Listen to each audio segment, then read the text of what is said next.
أشراف مطلوب وطالبه لله أكرام من يمشي على قدم. العلم نور مبين يستضيء به أهل السعادات والجهال في الظلم. طيب. Today we're going to study a subject called Fara'id, right? Okay. So we're going to start from the beginning. And inshallah, as much as I can, I am going to carry on as if it's us starting from scratch. Okay? So the first thing that we're going to talk about is, in order to not waste time, with regards to the first 10 things that a person should know about science, about a certain science, Al-Fara'id is knowing, or is a science that deals with knowing who inherits, what they inherit, and who doesn't inherit. It's a science that deals with who inherits what. For example, a father passes away. Through Fara'id, we're going to learn who inherits. But we're also going to learn who doesn't inherit. And we're also going to learn, for those that do inherit, what do we give them? Do we just give them everything and say, listen, guys, share whatever you can, and khalas, give the rest to the Bayt al-Mal or not? That. There's a certain way. As for the wadi' or the founder, that is Allah Jalla wa Ala. Allah subhanahu wa ta'ala mentioned about 85 or 90% of the ahkam of, about 85% or 90% of the ahkam of fara'id. They're mentioned in Surah An-Nisa. Ayah 11 and 12, I believe, and the very last verse, about 176. These three verses contain the majority of inheritance. Then we have another hadith, ألحق الفرائض بأهلها فما أبقت الفروض فلأولى رجل ذكر. That's another hadith. And then here and there we have ijtihadat from the Sahaba. For example, there's something called Umariyatain that you shall study, that we're going to see inshallah. That is an ijtihad of the Sahaba. طيب. That is with regards to the founder. The virtues of this knowledge, khalas. The fact that you know what to give the person who inherits. In this dunya, dying, kullu nafsin dha'iqatul maut. Everyone shall taste death. And he's always going to leave behind, or in most cases, they leave behind descendants and fathers and mothers and so on. So we need to know what to give to everyone. So the virtue of this knowledge is that you know exactly what amount to give to each person. Right. As for the ruling, fardu kifaya, meaning it is wajib upon the whole ummah. Like, as long as there's one person or two or three in that community, then that's fine. So it doesn't mean the whole ummah if we get one person like that. In any one community, as long as there's one person or two or three, then the responsibility is lifted from the rest. Right. Then we talked about, there's something called al-irth. And the way that a person inherits is of two types. A way that a person can inherit is of two types. And it's called anwa' al-irth. The way that people inherit one another is of two ways. The first, bil-fard. Bil-fard. Meaning, bil-fard, the way that you can inherit bil-fard is when you're given a certain portion. And that certain portion is mentioned in the Quran or the Sunnah. So for example, a nisf is mentioned. وَلَكُمْ نِصْفُ مَا تَرَكَ أَزْوَاجُكُمْ. Nisf is mentioned in the Quran. What else is mentioned in the Quran is thuluth. What else is mentioned in the Quran is a sudus, a sixth, an eighth, a ruba', and thuluthan. These figures have been mentioned in the Quran. And there are people that inherit a thuluth, a thuluthan, a ruba', a thumun, 1/8, and so on, 1/6, and a half, and the third. There are people that inherit that. So these people inherit bil-fard, as we shall see inshallah who they are. The second type of inheritance, or the second way in which a person can inherit another, is called bit-ta'sib.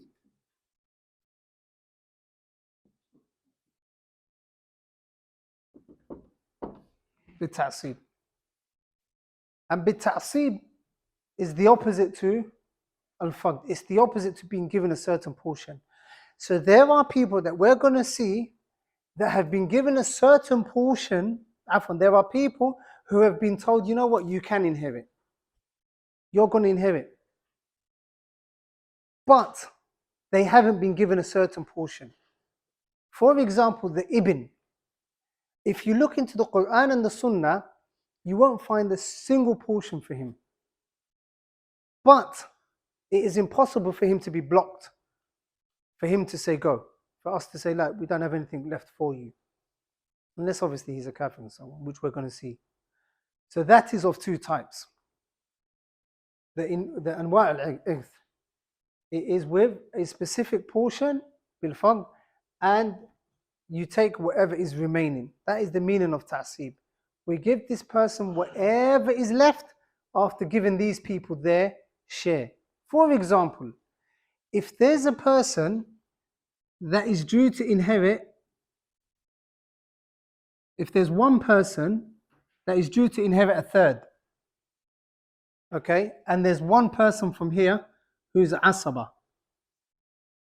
This individual who is due to be given 1/3, we're going to give him his 1/3. We're going to say, listen, you're entitled to a third, so you take your third. How many shares are we going to have left? We're going to have something left over here. So we say the ba, we give him ba, whatever is left. So cash-wise, if we're talking, mathalan, if a person leaves behind 30 grand, and this person is entitled to 10, the 20 is to be given to this person, whoever he is, from this side. Whoever he is, from this side. Is that understood? Okay. So that is anwa' al-irth.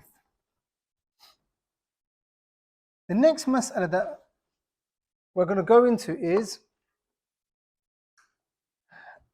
asbab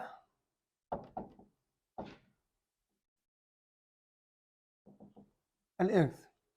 What are the reasons for irth? What are the reasons that bring about a person inheriting another person? For example, let's say you've got a really good relationship with your teacher and you've learnt 10 different sciences with them for a period of about 15 years. You and him are like that. Does he inherit you? Do you inherit him? Why not? Why not? You can give. Does he inherit you? Ya akhi, he's been teaching you for 10 years. Khalas. Should pack up. No, he doesn't inherit you. What about your neighbor who you've lived next door to for 30 years? Every time you need a bit of sugar, he always gives you sugar. Huh? Does he inherit? Lesh, you know the huquq of the jar. No, he doesn't inherit. So we can limit it to 3 things. There are 3 reasons why a human being inherits another human being.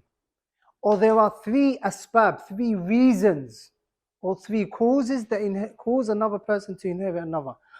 And they are of 3 types. An-nasab. And an-nasab means that there are family ties, a family connection between you and them. There's a family tie, there's family relationship between you and them. But your connection is bisababil wilada. It is because of where you were born into, what family you were born into. So, mathalan, your brother, how are you related to him? Is he your in-law? La. How are you related to him? You're related to him because your father and your mother gave birth to him. Bil wilada. That is how you're connected. Your your uncle, how are you related? The fact that your father and his father were born together. Again, it goes back to what? Al-wilada, being born together. That is the first reason. And that is the strongest reason. That is the strongest reason. The next reason is an-nikah. And nikah means two people that marry one another with a correct contract of nikah, a correct aqd of nikah. That is what? Nikah. So the husband inherits his wife if she passes away. And the wife inherits her husband's wealth or part of her husband's wealth if he passes away before her. If you have any questions as we're going along, fire away. What is the example? Yeah. مثلا a person gets married to a woman and then later on he finds out that's his ukht min al-rada'a. Finds out that him and that his mother suckled this young girl or this girl when she was younger. More than 5 sucklings. 5 feeds. There's no talaq there. There's no fasid. So that is the second reason. The third reason, so let's give an example here. Who comes under that? For example, your she gave birth to you. Your ab gave birth to you. Your akh, your ibn. All of these people, you're related to them through what? No.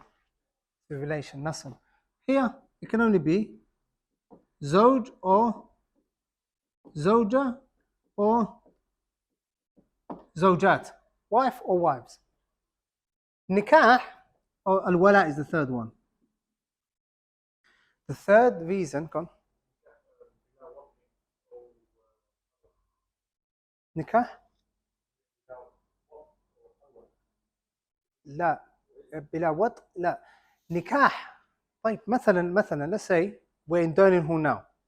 We're doing a nikah for someone. خلاص قبلت أقبل, you know the process.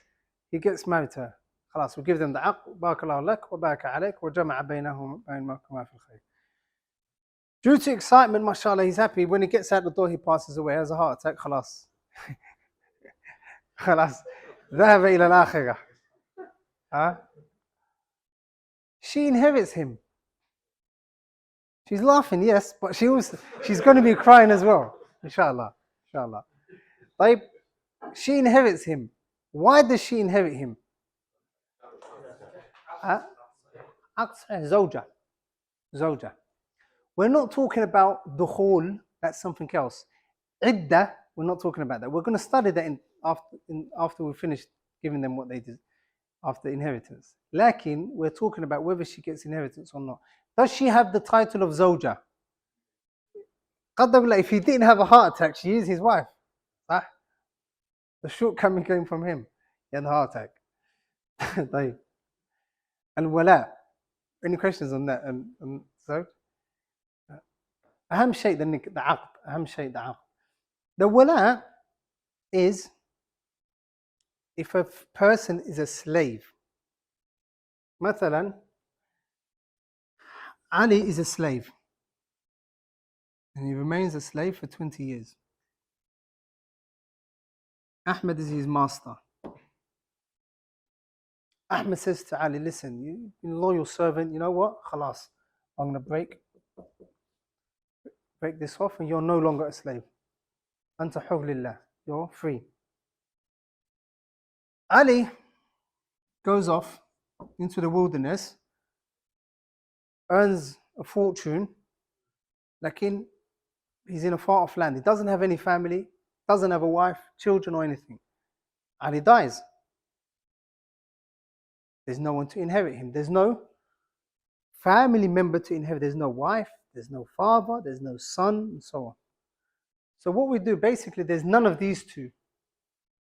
So we now look at the person that freed him. Ali is called al-mu'tiq.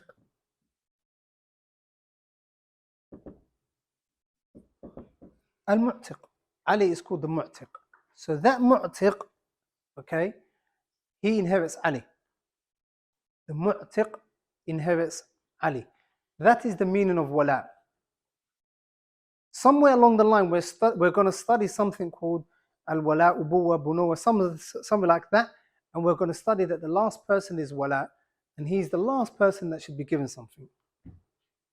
Any questions? No? So that is called wala.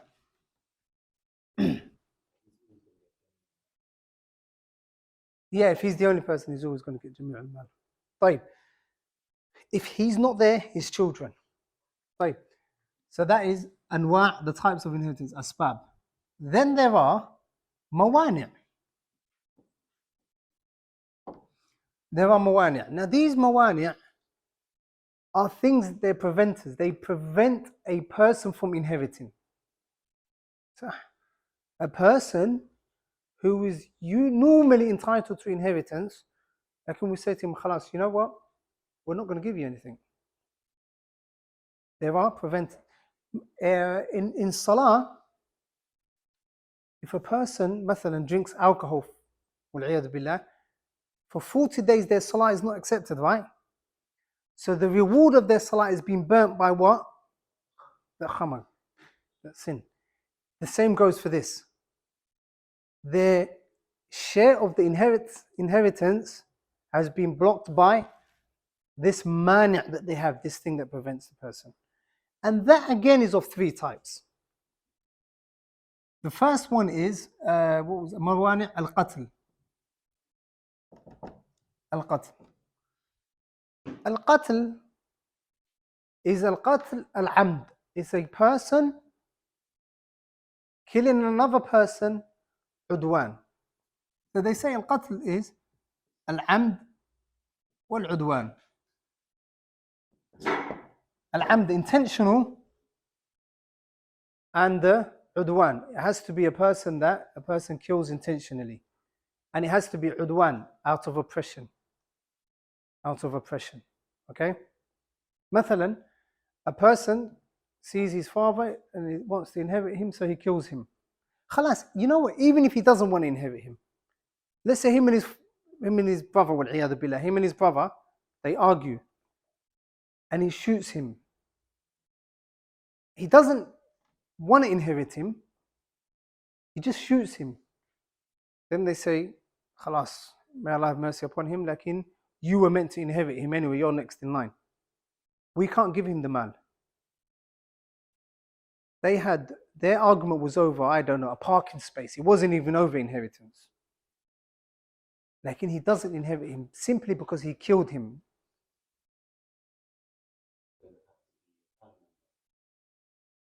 Yes, because, well, no, anyone kills anyone, but the family member is the one that would inherit you.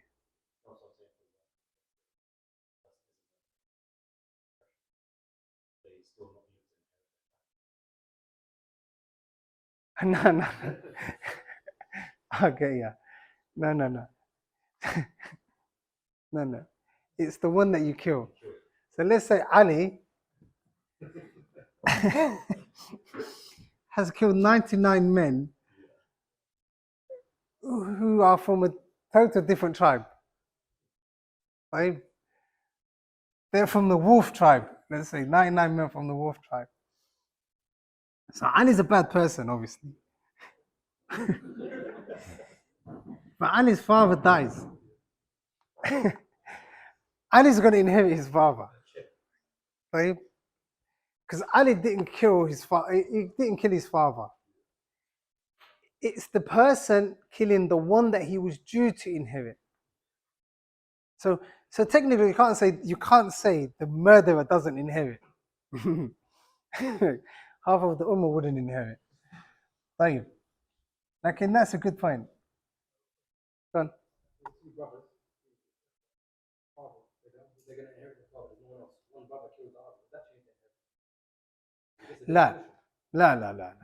مثلا father Yusuf Ali. Who kills who first? Ali killed Yusuf. Ali says, you know what, Yusuf, you go to Akhirah. And then the father just so happens to die sometime later. So Ali is going to inherit the father. Why? Because he's the only person left to inherit. But there's the simple fact of qisas here. So Ali may never live to see his inheritance because there's al-qisas. As we shall see, inshallah. We're going to see qisas when we're studying jinayat. Go on.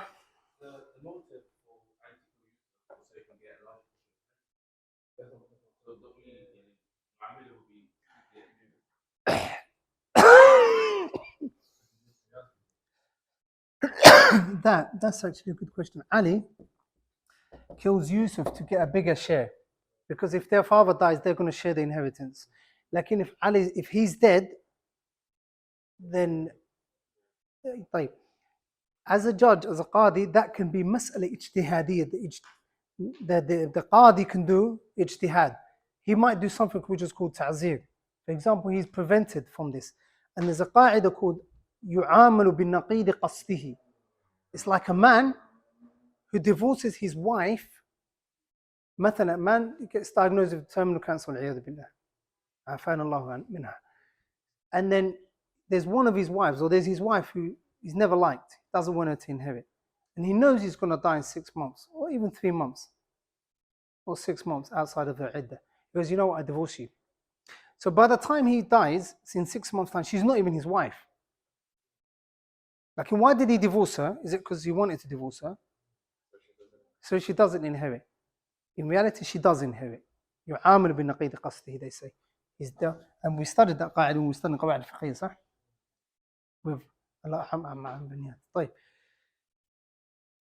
القتل. What if a person is driving his father to the hospital? He's driving and they have a car accident. Does he inherit his father?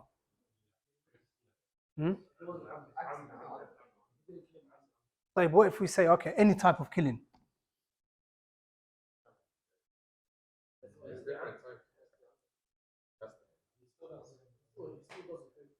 Well, there was a case that our teacher told us about where there was a brother. He looked after their father. So there was about 4 siblings or something like that. All 3 of them deserted the father in his illness and his old age. One of them looked after the father day in, day out. He looked after him. He was a walad bar. He was a righteous child to him. And then one day he had to take him to the hospital and he died. He was the reason, they say, the sabab for him dying. He was in a car. I don't know how it happened. Like in the qadi said that the other 3 inherit and he doesn't inherit. Even if he was driving recklessly, he didn't intend to kill his father. He was a sabab, they say. Like they say he killed his person. Inshallah he'll inherit. Alhamdulillah, we're not judges, we're not qudat. It's a difficult decision to make. طيب, لا يرث القاتل. The next reason is ariq. If a person is a slave, he doesn't inherit, nor is he inherited. He's not inherited because he doesn't have any wealth. And he doesn't inherit because whatever wealth he inherits will automatically go to his master. Who's more befitting of getting who's more worthy? The master or the real descendants of the person that passed away? And there's a third mani'. What was the third mani'? اختلاف الدين. One is a kafir, one is a Muslim. One is a kafir and one is a Muslim. Okay? Do they inherit one another? No. Because the Prophet said the Muslim doesn't inherit the kafir and the kafir doesn't inherit the Muslim. What about the kuffar? Can the kuffar inherit one another? Mathalan, one of the children is an atheist, a Jew, and another child is Christian. Can they inherit one another? If they want?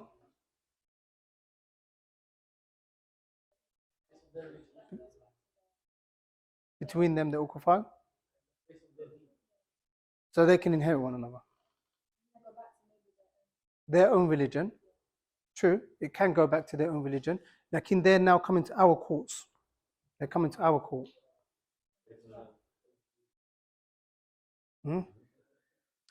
Ikhtilaf din, no, they got ikhtilaf din, yeah. But do we apply that with other people? two opinions amongst the scholars. Some that say al-kufr milla wahida. Kufr is one religion. We don't care about it. Kufr milla wahida. Inherit in each other, do what you want to each other. Then there is a second opinion. La, they don't. And there's a hadith. La yarithu ahlu millatayn. People from two different millas don't inherit one another. Khalas, alhamdulillah, it's not our issue to talk about now. Nothing to do with. So these are the three reasons why a person can be prevented from inheriting his relative.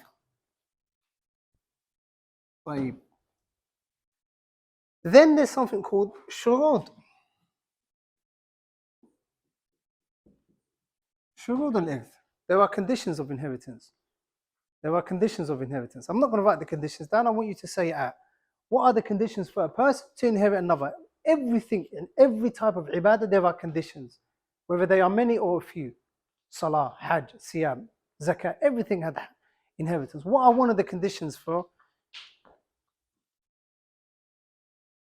established death? Go on. Sanity. No, sanity is not. Establishing the death, مثلا. We have to make sure that the person's actually died. We can't say, listen, because you had a bad accident, we're going to inherit your inheritance. We'll inherit your wealth.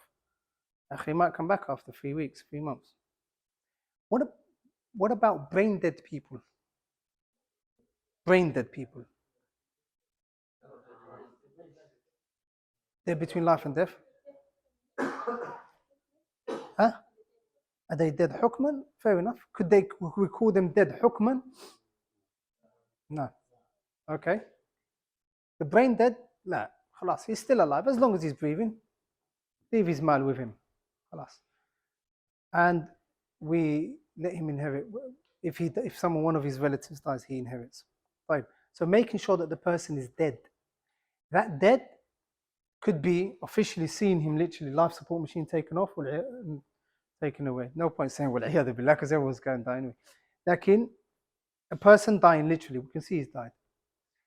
Or hukman. Hukman is something which is, we shall see inshallah as we go along. A person is not dead. Lakin, for example, they go missing. They go missing and they're missing for about 10 years. We can't wait 10 years because there are people that need to inherit him. So what do? We wait for the qadi, the judge, and the judge will declare them officially dead. Once he's declared officially dead on paper, then his inheritance is split. That is the first one, making sure he's dead. Okay, making sure that there's wealth, that it belongs to him. Because obviously if there's no wealth, there's nothing to inherit. Although that was from the pillars, I believe. Making sure there's no mawani'. Okay, excellent. That was the fourth one. Establishing the relationship as well. Let's first find out, what is your relationship with this person that you want to inherit? He might be lying. So we need to establish the relationship between them. Naam. So the opposite to the qa'idah that you mentioned. The one that is inheriting has to be alive at the time of this person passing away. At the time of this person passing away. طيب. Before I forget, you know Hamli? No, actually don't worry, because we're studying it from fresh, so you don't even know what Hamli is right now. Like shurud al-irth, they are the conditions. Then there are arkan, I believe, right? The mawani', yeah? Say that again? That's something else. We're going to get to that. Huquq. We're going to get to that in a minute. So arkan, what are the pillars of inheritance? Someone has to die. There has to be someone that is dead. There has to be someone that is going to inherit him. There has to be wealth to be inherited. These three, right? These are the three pillars. If any one of them is missing, it's impossible to split inheritance. If any one of them is missing, it's impossible to split inheritance. خلاص. حقوق. الحقوق المتعلقة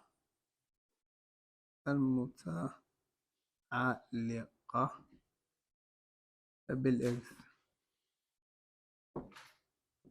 طيب, there are حقوق, there are rights that are connected to the wealth of the person that dies. A person dies, there are 4 things or 3 things that we need to do to his wealth or with his wealth before even distributing it amongst who? Amongst those people that are meant to inherit. The very first of those things is mu'anu tajheez, they say. The shrouding, the funeral, the burial rites. That's the first right. The second right, so the first right, we have to make sure that we have something to bury him. Okay, what if some of his family say, you know what, we're not going to split, we're not going to use his inheritance to bury him. We're going to pay with our own wealth. And that happens so often. So they say, we're going to pay the burial of our family member. That's fine, that's allowed. So his inheritance will go straight to the next level. Is that understood? Right. So the first is what? Mu'an. The second is ad-diyun. If a person owed another money,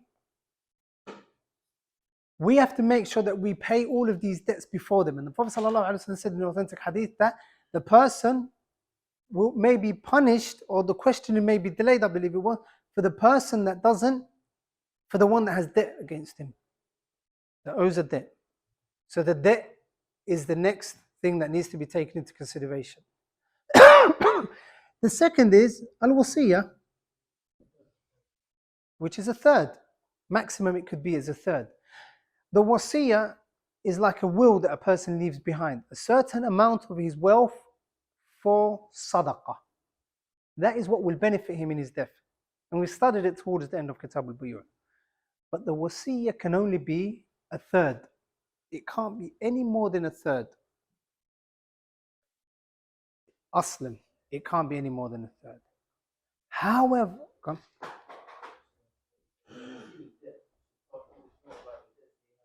say that again.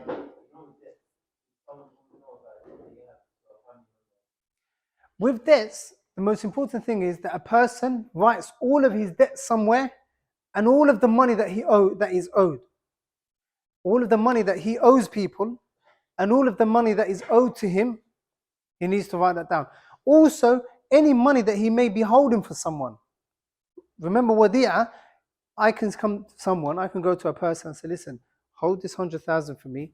I'm coming back from Hajj. I don't trust my children. I can come back from Hajj. Hold on to it for me. Hajj, khalas. I go to Akhirah. This person's left with what? 100,000. So when he dies, let's say for argument's sake, he dies in a car accident. His children, they're distraught, they found 100,000 under the bed. Our father was rich all this time. 100,000, khalas. It's his. They'll say what? It's his. Part of the inheritance. He needs to write it down. He needs to say, I've got 100k for this person. Right. And what sometimes happens is, at the burial, people shout out, say, their family member, the close family members will say, listen, if he owed anyone debts, let us know, come to me after the burial and let me know, and I'll pay. And if he owed anyone money, then pay back. But obviously that a person who's not a good person, I didn't want to pay back anyway. Now that he's dead, that goes with him to akhirah, wal-'iyadhu billah. Right. The next is wasiyah. Wasiyah, as we said, has to be a third or less.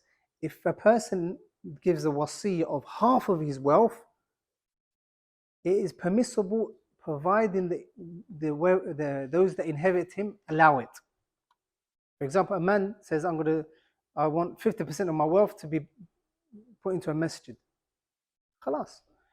For the extra 20%, for the extra amount over the third, over 1/3, we have to get the permission of those people that would inherit him. Is that understood? And then the last thing is al-irth. We distribute the wealth, whatever is left, after burying him, after paying off debts, and after doing any wasiyah. There may not be any debts. Often, there may be no expenses for the burial. His family members might pay it off. There may be no debts against him. and he might not have even done a wasiyah. So then it immediately goes to the inheritors, to the heirs too, or to the people that will inherit him. طيب. So that is the حقوق المتعلقة بالتركة.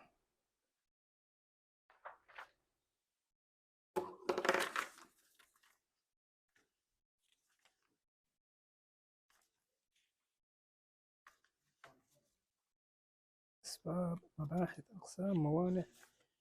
Okay. Then we talked about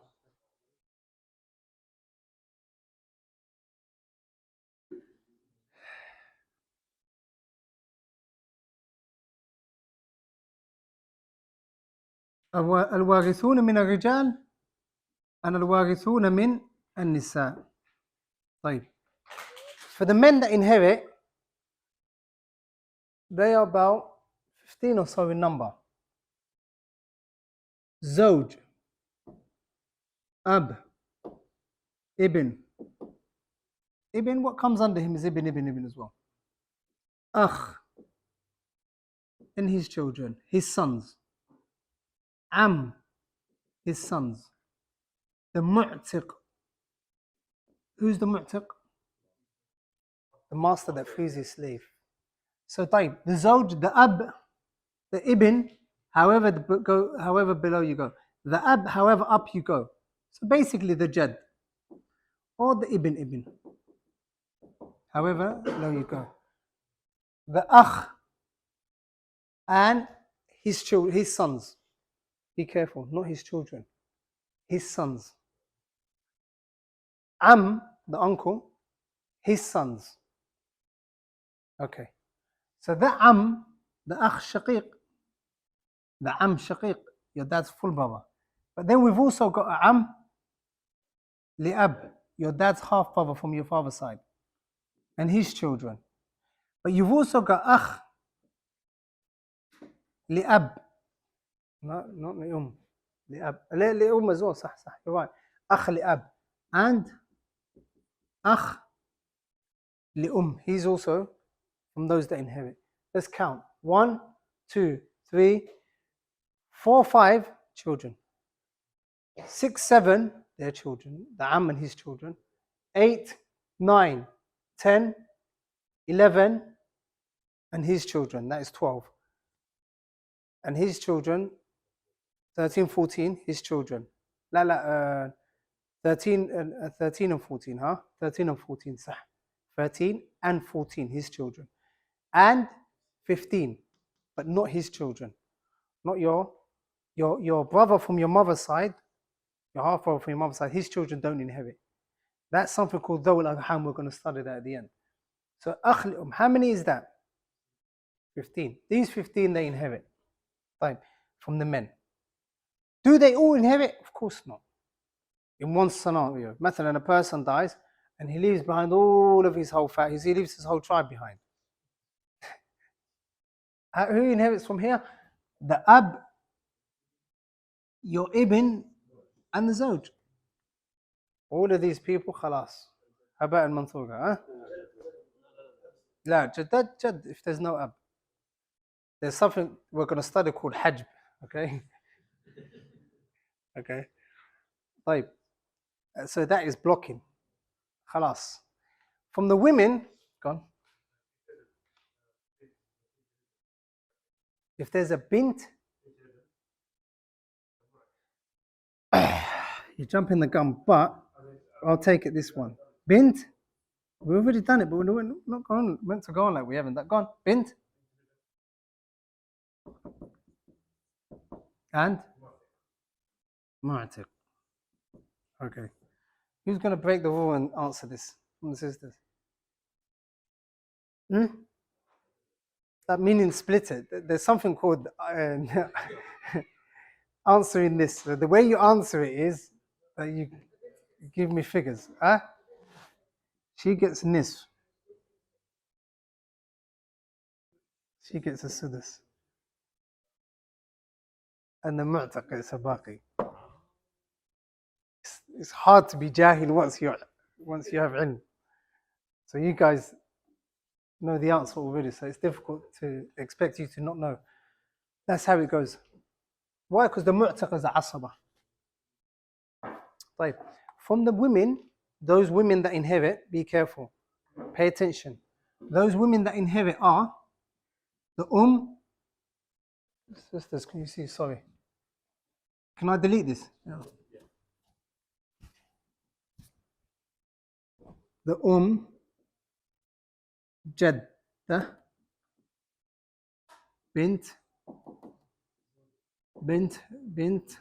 بنت ابن sorry زوجة أخت شقيقة أخت لأب أخت لأم. There should be 7. 1, 2, 3, 4, 5, 6, 7, 8. No, there should be 10 actually. The mu'tiqa, excellent.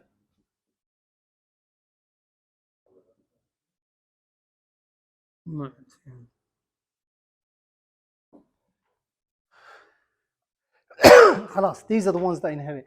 Your the jadda, the bint zawja, the ukht, full sister, half sister from the father's side, half sister from the mother's side, and the mu'tiqa. So these are the ones that inherit from the. Sorry, did you? Sorry, because I was going on to the next topic. Naam. So these are the people that inherit. These are the people that inherit from the male, from the men, and from the women. Okay, the next mas'ala that we're going to study is something which is called, remember when we were talking about those people that inherit? Okay, is it all right if I rub this out? Okay, the next topic, which we're going to dwell on a bit, is how many ways do people inherit? 2. What are they? Fard and asaba. What is fard? When they get a certain portion. The second is asaba, when they don't get a portion. Put the asaba here. We're going to study it another time, inshallah. Ashabul furud.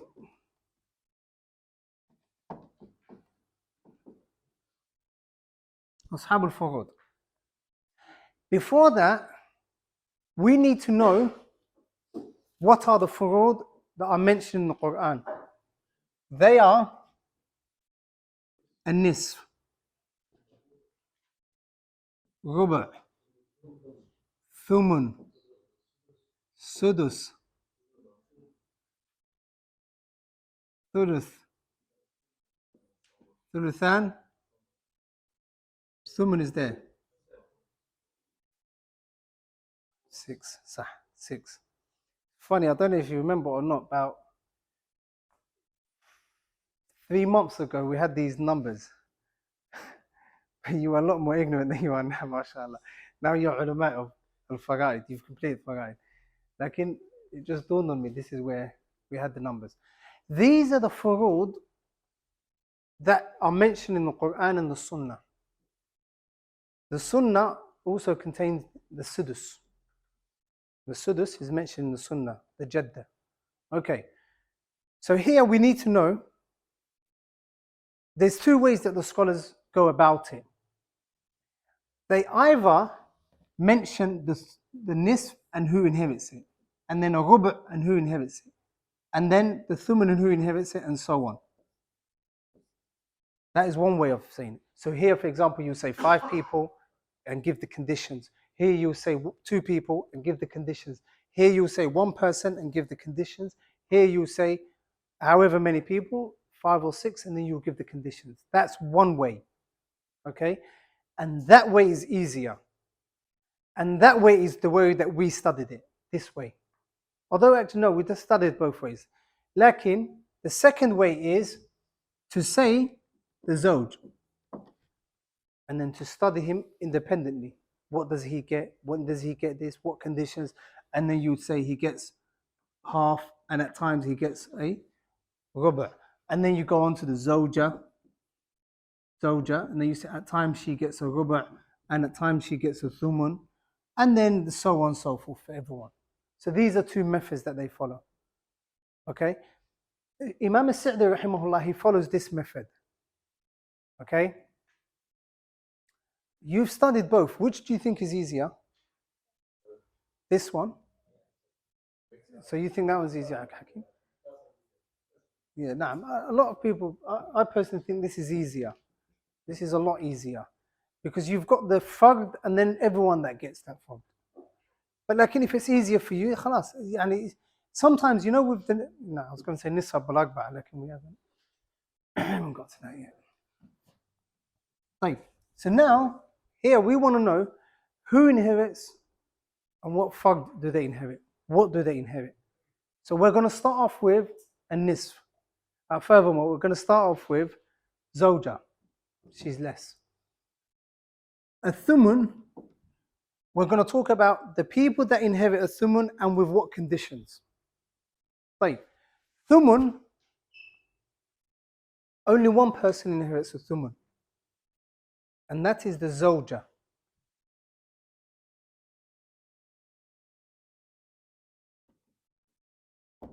She is the one that inherits an eighth. Only her, no one else. And for her to inherit an eighth, there's one condition. That one condition is that there's what?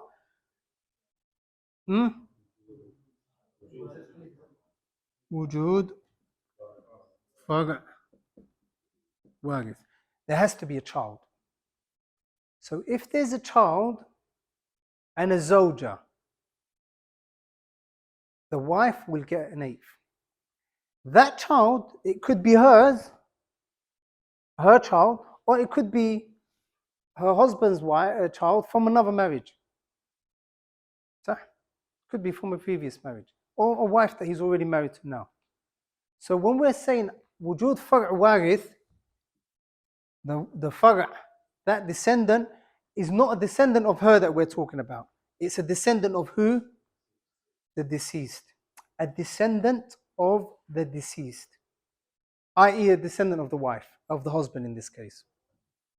Okay, that's one. The second mas'ala is that child, it doesn't have to be a direct child. It doesn't have to be a person who's on the level below them. It could be an ibn or a bint. Level 1. It could be an ibn and a bint. But again, it could be ibn or ibn bint ibn. Right. However low you go, however downwards you go, as long as it's a descendant, they block the mother from getting whatever else she would get, and they make her get an eighth. Any questions on that? Yes, what? Age. Age doesn't matter. That could be a child that's literally just born now, or it could be 100 years old. Alas. So there's one person that inherits an eighth. Who is it? The zawja. With what condition? There has to be a child. A child of who? A child of the deceased. Don't say a child of the zawja, a child of the person that's inheriting. Can we move on from thumun? Excellent. Okay. And the next type that we're going to study is a rubu'. A thumun, a rubu'. And there are two people that can possibly inherit a rubu'. There are two people that could possibly inherit a rubu', 1/4. A rubu' means simply that you're going to divide the wealth into 4, and you're going to give one share to this person or these people that we're going to talk about now. And these people are two. They are Zawj and Zawja. Zawj and Zawja. Okay? So they inherit a rubu'. Did we not say the Zawja gets a thumun?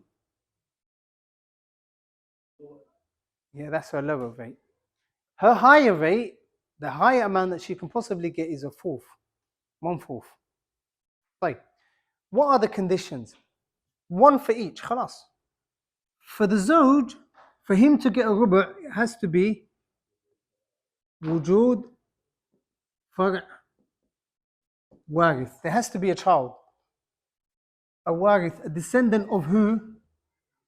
Of the deceased, not a descendant of the zawj, because it could be his child or her child from another marriage. Like, so if there's a child, so for example, if we have a zawj and a bint, also it could be male or female.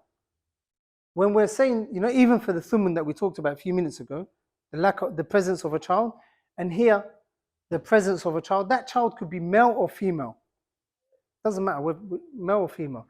So if we've got a zawj and a bint here, the bint is not our business now. Like in the zawj, at this particular stage that we're on, he gets a rubu'. Why does he get a rubu'? Because of the bint. I know it's easy for you, like try it, inshallah. So the bint, because of the bint, he gets a rubu'. For the mother, for the zawja, afwan, for her to get a rubu', it has to be adamu wujud far' warith. There can't be a child. If there's no child, she's now going to go up. The lower rate for her is the thumun, and the higher rate, as we've just studied, is now. And we have a child here. That child, or the lack of, determines whether she gets a thumun, an eighth, or whether she gets a rubu'. So if there is a child that we studied in the last example, he drags her down, and she takes what? Thumun. If there's no child, her luck, she gets the higher rate. So if there's no child, she's laughing, because she gets a rubu'. She gets a rubu'. Also, there's another mas'ala that I forgot to mention. You know when I said the zawja gets a thumun in the last one, and here we said the zawja gets what? Rubu'. That includes all 4 wives. Even if a person has 3 wives or 4 wives, then it's the same. They split that rubu', or they split the thumun in the previous one. Okay? So we don't say each one gets a rubu'. If there's 4 of them, and each one gets a rubu', khalas, that's the whole wealth taken out the picture. Right. So who inherits? How many people inherit a fourth of the mal? 2 people. Who are they? Zawj and the zawja. Khalas. Rubu' zawja. Thumun zawja. Now, what is the condition for the zawj to get? When does the zawj get a rubu'? If there's a child of the deceased. Excellent. And the zawja, when does she get a rubu'? When there is no child of the deceased. The rubu', is that the higher rate for her or the lower rate? Higher rate. Excellent. Any questions?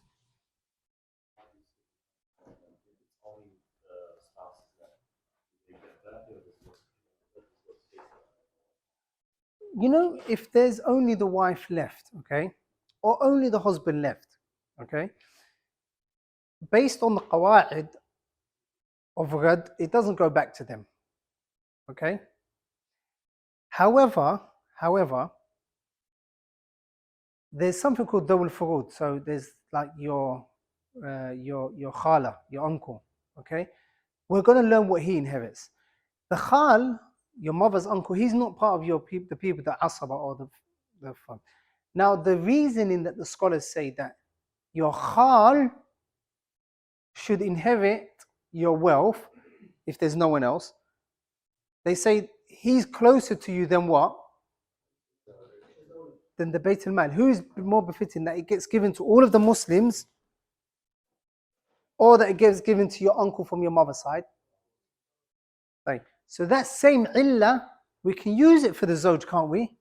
Sometimes in the zawj and the zawja, they're the 2 closest people to one another. So if we can use that illah for that, maybe we can use it for here. Like, They themselves have to inherit. So, for that we're going to study in Hajj, and so we're not going to study it now. Lakin we're going to learn that in Hajj, inshallah. طيب. الربع.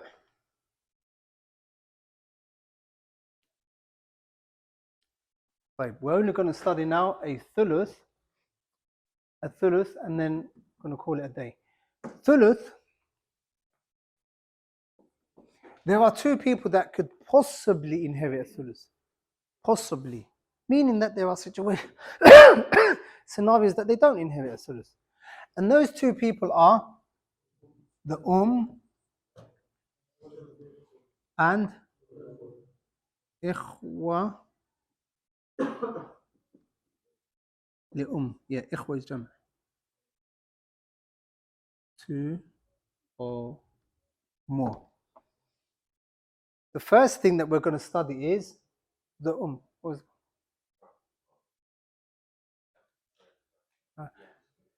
There are only two people that can possibly inherit 1/3 of the wealth.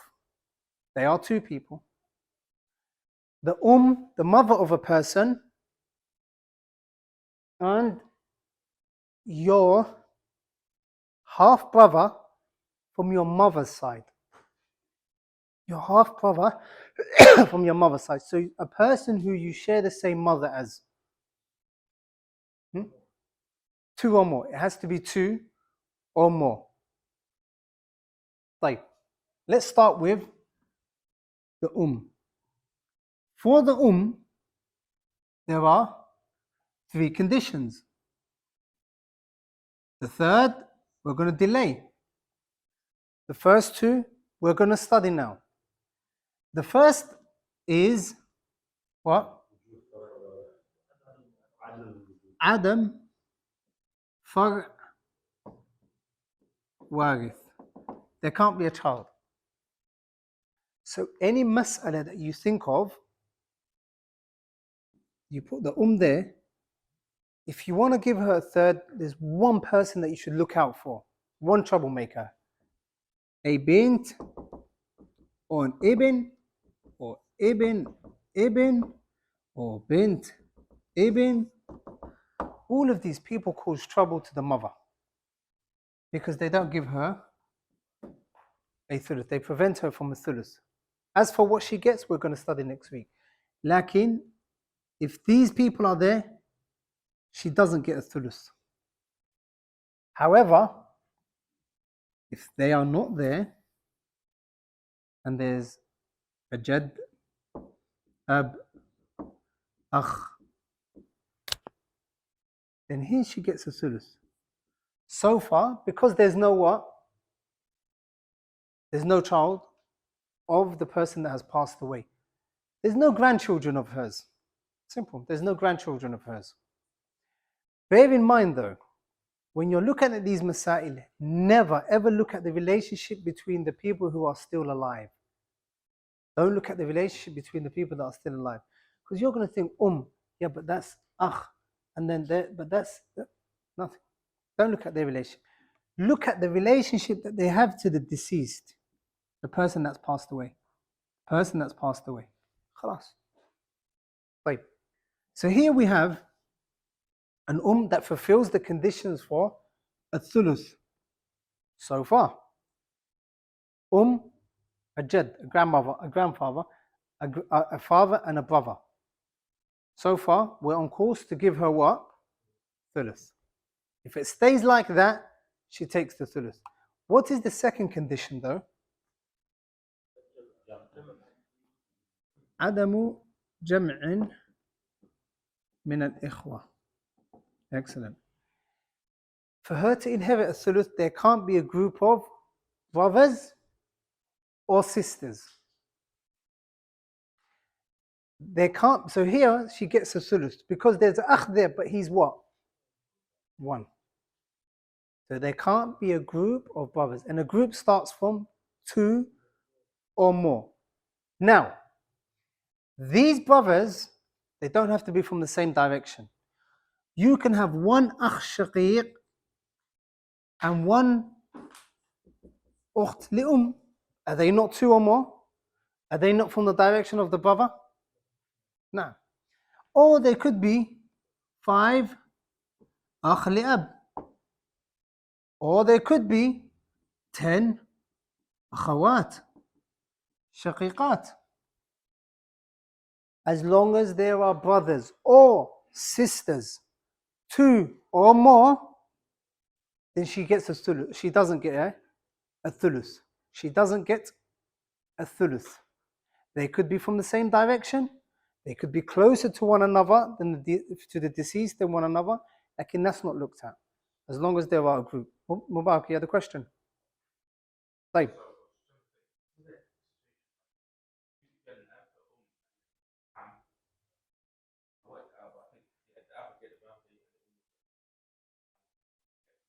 Blocked.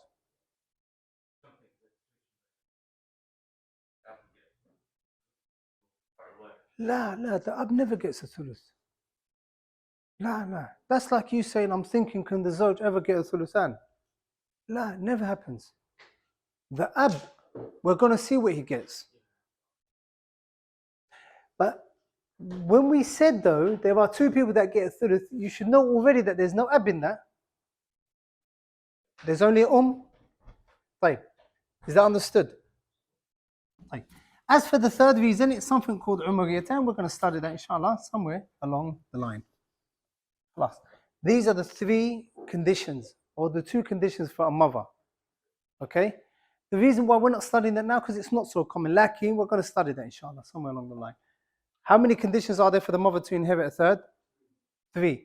We've studied 2. What are the 2 that we've studied?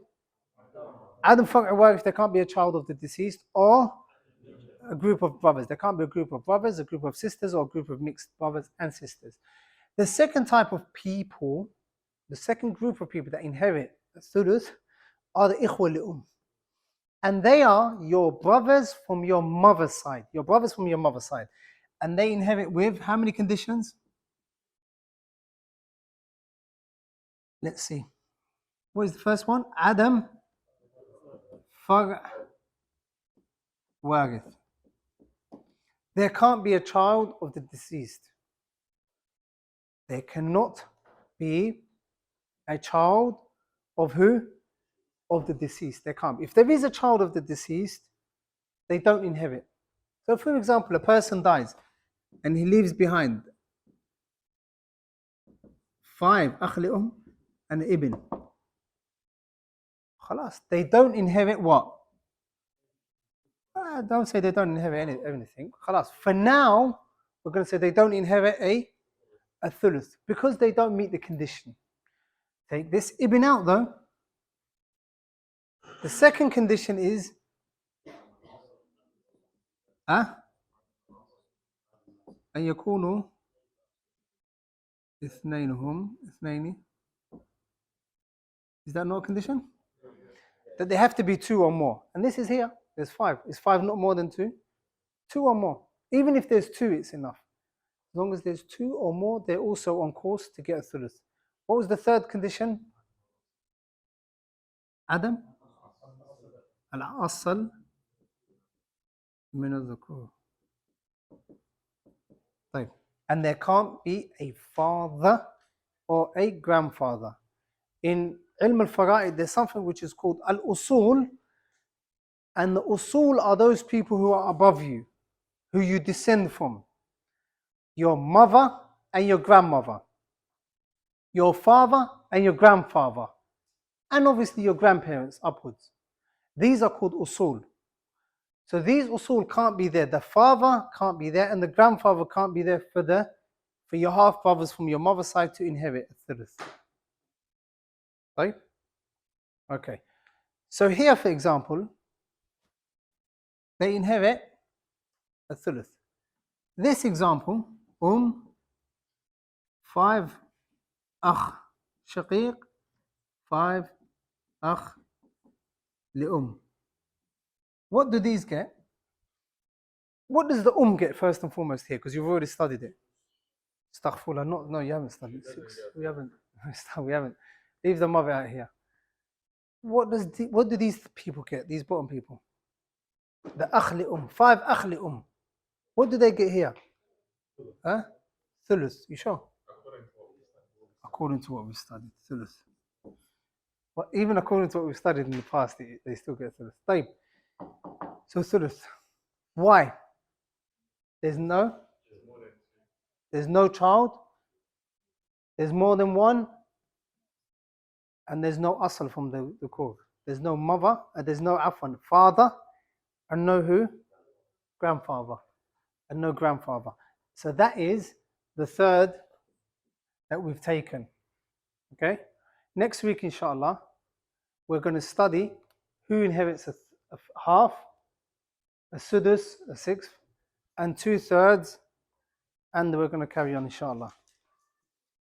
So inshallah, we're going to, obviously we need to leave by 8:30. We've got 15 minutes to pack away. Lakin, subhanallah, the strange thing is, right, Fara'id is probably the hardest book in the whole of fiqh. If not the hardest, definitely one of the hardest, if not the hardest. Okay? But the students, mashallah, the way you guys have understood it and the progression that you've made, it seems like this book is the easiest book for you. This chapter, Fara'id, is the easiest chapter that you've had so far. Even Salah, Tahara, what's it called? Hajj, every other book, which are a million times easier. Lakin, mashallah, this one, it seems like the one that you've understood the most. Because every mas'ala that is put in front of you, you're automatically able to answer it. So, jazakumullah khairan. It's encouraging when you see the students, mashallah, understanding. And that obviously is because you guys have been revising. It is because you've been revising. If you weren't revising, you wouldn't have understood anything. So, jazakumullah khairan. May Allah Jalla wa Ala grant you beneficial knowledge.